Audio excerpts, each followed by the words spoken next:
Now, there's been much speculation recently as to whether Pope Francis is the last pope, and if he is indeed the last pope, will he give way to the man of sin, the Antichrist? Now, I've spoken in previous videos about the unseen esoteric dimension of the Catholic Church, more specifically known as the Jesuit order that was established by Saint Ignatius of Loyola. Most people know about the white pope, very few people know about the black pope, and is there even another pope beyond that? Well, we're going to get into that in this video. Now, we know factually that Pope Francis is actually the very first pope in the history of the papacy to come out of the Jesuit order, and we'll just see how significant that really is. And the previous Pope Benedict XVI, also known as Cardinal Ratzinger, resigned in 2013, which left us with a very, very unique event. We had two popes alive at the same time. What does this all mean to us? And do these prophecies of these early century prophets within the Catholic Church give us any indication as to what is really going to unfold in the days ahead? We're going to take a look at the two prophecies, one by St. Anne Katherine and the other by St. Malachi. And then I will share with you what I personally believe is really taking place. St. Anne Katherine, an Augustinian nun and stigmatic, born the 8th of September 1774 in West Germany. From a young age, the supernatural was so ordinary to her that she thought it ordinary to converse familiarly with the Holy Child Jesus. Soon after she was confined to bed in 1813, the stigmata came externally, even to the marks of the thorns of Christ's head. All this she unsuccessfully tried to conceal, as she had concealed the crosses impressed upon her breast. At the end of 1818, God granted her earnest prayer to be relieved of the stigmata, and the wounds in her hands and feet closed.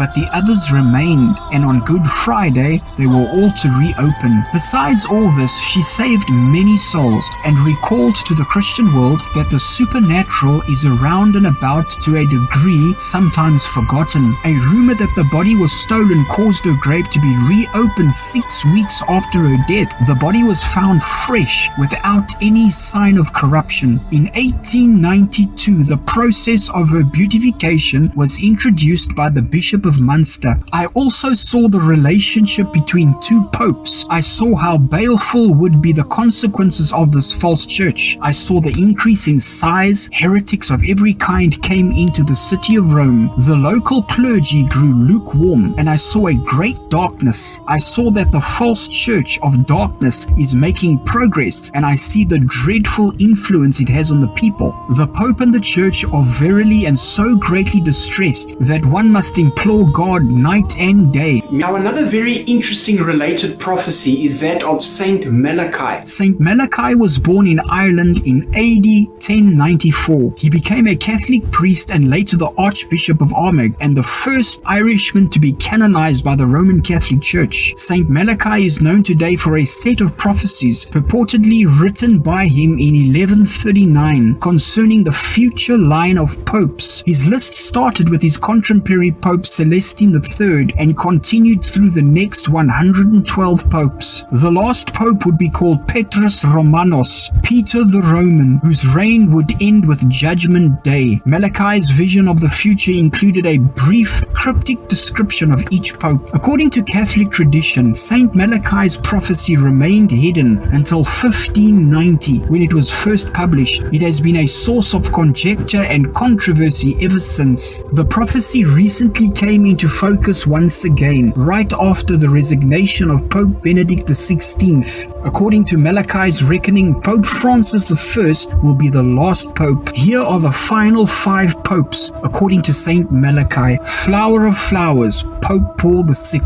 De Mediatate Lunae, known as the half moon, Pope Juan Pablo I. De Labora Salis, known from the toil of the sun, Pope John Paul II.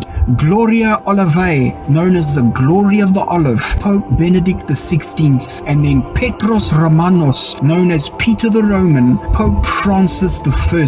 The prophecy of Saint Malachi concerning the final pope is as follows. In the final persecution of the Holy Roman Church, there will reign Peter the Roman, who will feed his flock amid many tribulations, after which the seven-hilled city will be destroyed and the dreadful judge will judge the people. According to Malachi, the final pope pope will take the title Pope Peter the Roman, or a derivative thereof. According to Catholic teaching, the Apostle Peter was the first pope, and according to Saint Malachi, another Peter will be the final one. The mention of persecution and the destruction of Rome in Saint Malachi's prophecy had led some to believe that the final pope will be the Antichrist or the false prophet of Revelation 19:20. There are others who find a prediction of a black pope in Malachi's writings. Now again, as I've mentioned in previous videos, I personally do not believe that Pope Francis is the actual Antichrist, the man of sin himself, but I do firmly believe that he does occupy the seat of the little horn power, and I confidently believe this based on accurate biblical prophecy with the strong argument of history that the papal seat is the little horn power spoken of by Daniel the prophet. You'll be hard pressed to find any other system or institution or form of religious system of worship that comes close or even closely matches the descriptions mentioned by Daniel and in the book of Revelation. None of them comes even close to that of the papacy, the Roman Catholic Church. Now, whether Pope Francis is indeed the last pope or not, I cannot answer to that, but what I can tell you is that we have entered some very, very interesting times, and things that we are about to witness in the earth never imagined before. The secret societies and the esoteric dimension of the Catholic Church and the Jesuit order, where we have a white pope and then we have a black pope. The white pope representing the thesis, and then the black pope the antithesis. So we create a system of peace, control, order, the Roman papal order, and then we create a black pope from the Jesuit order, the antithesis, to create controversy, to create chaos and wars and religious institutions that are contrary to that of peace and the goodwill of humanity. And then we rub the two together, we rub the white and the black together, we rub the thesis and the antithesis together, and we end up with a synthesis, the grey pope. Yes, the grey pope. Most people know about the white pope, very few people know about the black pope from the Jesuit order, and very, very, very few people know about the grey pope. And I firmly believe that the grey pope, when we rub the thesis and the antithesis together, we get a synthesis. The grey pope, the man of peace, the man of sin spoken of in the Bible by Apostle Paul, the abomination of desolation spoken by Jesus. So are we living in the times where we are going to see the appearing of this synthesis, this great pope individual who will most likely be the man of sin mentioned of in the Bible?